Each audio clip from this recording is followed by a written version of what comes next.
Clearly, Adage reps Marcia Hunt and Jim Gaston are pleased to see me recording events at their booth located in the 2010 Mason County Fair while they dissemble to the public. Listen carefully. Sure. Are you taking pictures or are you videotaping? I'm videotaping. Can we have the booth so we can continue? You got the booth. Inform people? Huh? Okay. Yeah, you got the booth.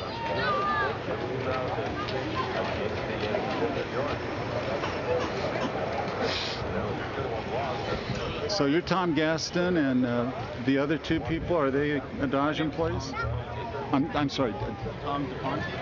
I'm sorry, DePonte. Yeah. Okay, is it Tim Gaston? Jim. Oh, I talked to you on the phone the other day. You were over in the Tri-City area. Yeah, you're the guy I talked to. Yes. Yeah. How are you doing, John? I'm doing all right. Good. Yeah, and you're Marcia Hunt? Okay. And you're employed by Adage? Okay. Do any of you live in the county so far? Do we live in the county? I know that you had plans, some of you, to move here. Yeah, eventually. We just opened our local office here. On Old Olympic Highway. 1620 Olympic Highway. Right. Yeah, I think I'm aware of where it is in general, and I could probably find it on Tuesday easily. So.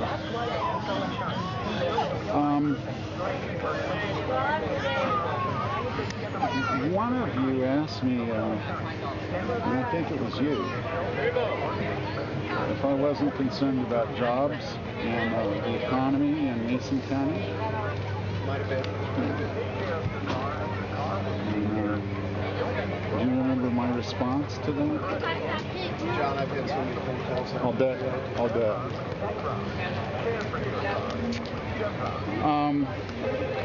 I haven't had a chance to talk to Dr. Laura directly. I guess she's back in Massachusetts.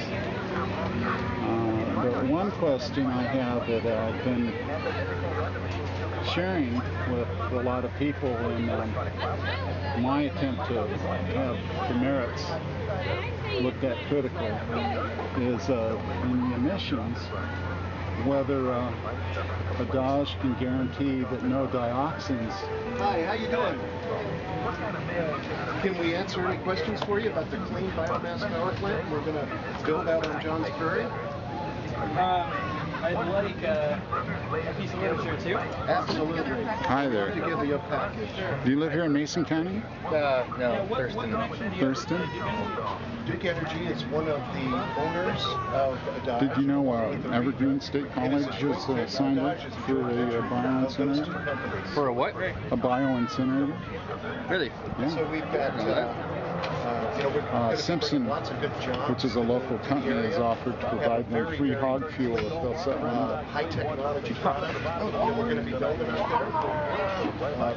And We're putting I look at it as a PR. Simpson makes Adage look pretty clumsy. They're very adroit at PR on the politics of this issue.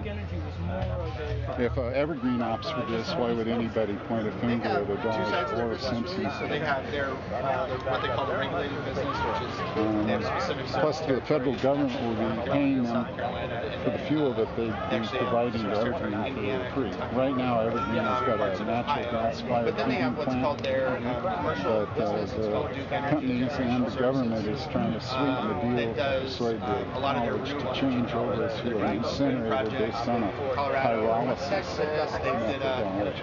Biomass cogeneration project. I don't know anything about that. Pyrolysis. You're going to be living in an area where you're going to be breathing the air out of this. Here the Adage reps, having billed their company as bringing clean energy to Mason County, jolly up the fair visitor, promising jobs, while avoiding mention of the dioxins, creosotes, benzofurans, lead, arsenic, and other poisons that will be discharged by a process dirtier than coal. Neither do they mention the 165 diesel truck round trips per day, which will emit 7 times the pollution of the bioincinerator itself due to the fact they are not regulated at all. Adage, owned by Duke Energy, is fueled by vast sums of federal grants, about $75 million, and the promise of carbon credits to offset the emissions from their coal-fired plants across the nation. The true goal of Adage is not the pretext of generating electricity for a claimed 40,000 California homes, but reducing the liability for their coal-fired operations by burning Northwest forests to the tune of 604,000 tons a year. To put that in perspective, that yearly amount would provide enough wood-fueled heat for every Mason County home for the next 100 years. For those who consider this biomassacre a superior alternative to current slash-burning practices, that amounts to only 28,000 tons per year and is slated to be eliminated entirely. Adage claims a desire to be a good neighbor, yet when its president, Reed Wills, was asked the question if Adage were persuaded the majority of residents didn't want it here, would you insist on setting up shop anyway? His response? He refused to answer that question, calling it a sand trap. A company claiming to want to be a part of the community is cramming itself down that community's throat.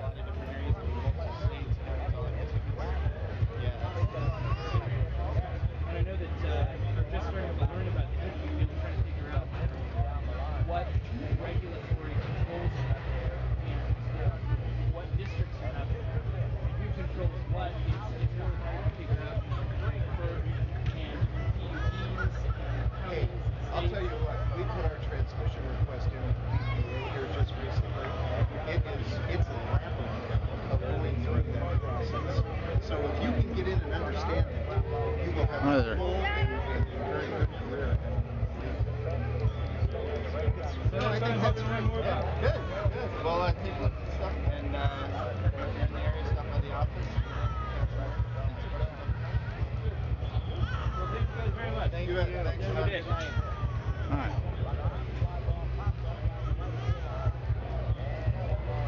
Hey, John, there goes the future, the good future of Mason County.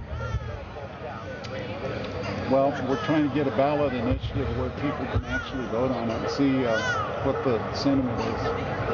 And so we're collecting signatures for that. But what I was asking you earlier is, can you as representatives of Adage speak to or guarantee that there won't be any dioxins emitted from this smokestack? Or do you have any idea how much dioxin will be? I would reference you to the air permit application. It explains that in detail. So go out and take a look. You don't want to speak to it personally? You know, the numbers, I don't want to tell you whether it's 0.0000001 or 2, so you'd have to go actually look at the document. It'll explain it there. Do you know what the safe level of dioxin is? That's part of Mr. Review. That's right. Were you aware there is no safe level for dioxin? That's why there's a regulatory agency. So your position is basically as long as you're meeting the regulatory requirements that the community has nothing to fear? Yes. We have to meet the regulations. And your position is also that this... All the air quality standards that are set up within the year. When, John, do you believe that the EPA, who has its mission of protecting the health and safety of the public, do you believe that they believe that is their mission? Yes, but they have to work within the guidelines of what the laws that the state legislature permits them to act within. Yeah, the state legislature. We have a state EPA in Washington State. So you don't believe that the state EPA has your health in their interest? You don't believe that since that's the job that they get paid to do every day, that they don't believe that they would protect your health through the regulatory? It's not discretionary. They have to operate within the legal guidelines established by the law, which is passed by a state legislature. They can't go beyond that.